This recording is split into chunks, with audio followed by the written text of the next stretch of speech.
চিপচিপীয়া বৰষুণৰ বোকা পানী নেওচি কৃষি মাটি পানীৰ লগত জড়িত থকা অন্য এটা কাম মাছ ধৰা। আহকচোন আমি অলপ মাছ ধৰি আহোঁ আৰু আপোনালোককো দেখাওঁ।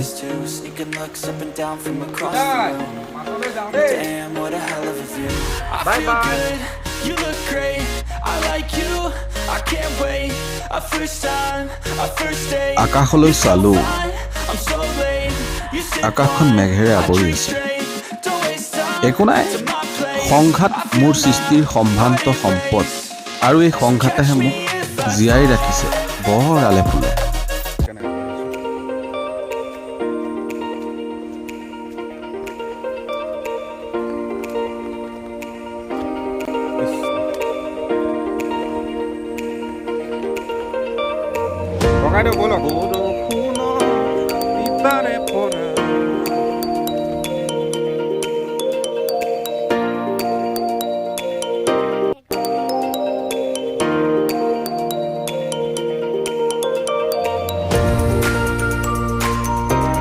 এইজোপা কি গছ? এইজোপা কি গছ? তাল গছ হয়।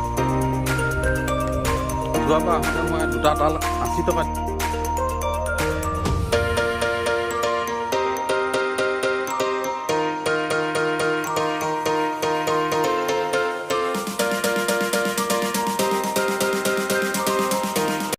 ৱাহ, কলঙৰ পাৰৰ বতাহজাক যেন আৰু ঠাণ্ডা।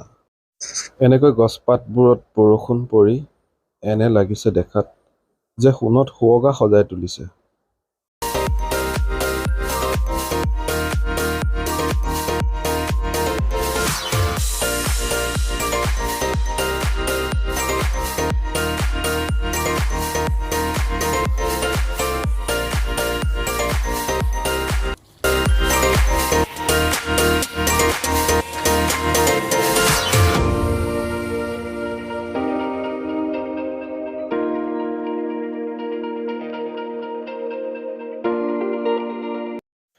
এনেকৈ জালৰ টনিজোৰত ইফালে সিফালে চাৰিকোণে চিপজালখন বান্ধি ললোঁ আৰু এটা আশা বুকুত বান্ধি আমিও আগবাঢ়িলোঁ।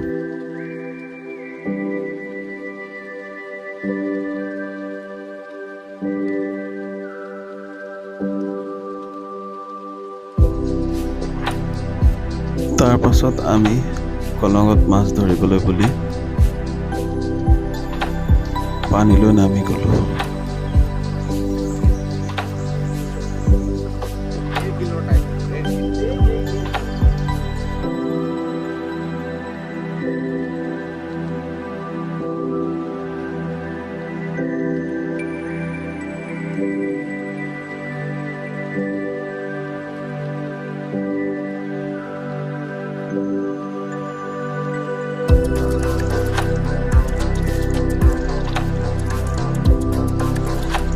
মই আহি অন্তিম ক্ষণত উপনীত হ'লোহি। মোৰ আৰু পানীৰ মাজৰ ব্যৱধান বহুত বেছি নহয় বৰ্তমান। বলক বন্ধুসকল, প্ৰথমটো সেৱা মাৰোঁ, ঈশ্বৰৰ নাম লৈ প্ৰথমটো সেৱা আৰম্ভ কৰিলোঁ। এনেকৈ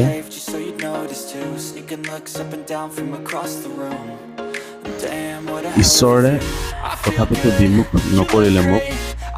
নাই বুলিও 2-3টামান মাছ এনেকৈ ধৰিলোঁ। ইফালে সিফালে মোৰ আশে পাশে বহুত কেইজনমানে এনেদৰে মাছ ধৰি আছিলে। লওকচোন এবাৰ তেখেতলোকৰ জাললৈ চকু ফুৰাওঁ।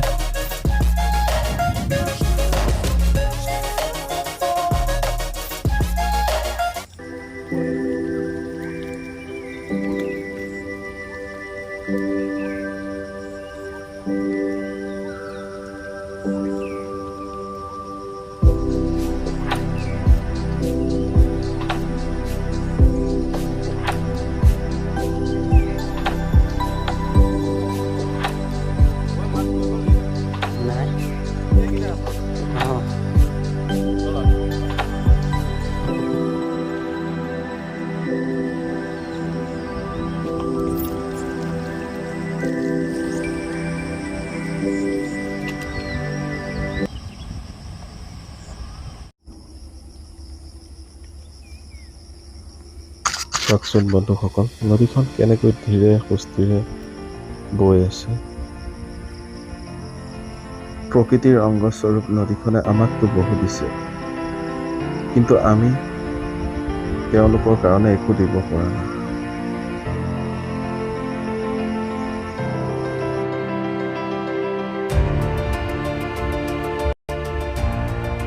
এনেকৈ বন্ধুসকল কেইটামান মাছ ধৰিবলৈ সক্ষম হ'লোঁ। নাই, আধা কেজি চুওঁ আৰু ইমানে হ'ব মাছ, বেছি নহ'ল। নিজে মাছ ধৰাত সুখটোৰ লগতে আপোনালোকক দেখুৱাই সুখী হ'ব পৰা মানুহ মই। গতিকে ভিডিঅ'টো চাই আপোনালোকে কি পালে কি নাপালে জনাবচোন, আৰু কিবা ভুল ভ্ৰান্তি হ'লে ক্ষমা কৰি দিব। আৰু সদুৰ শেষত সকলোলৈকে ধন্যবাদ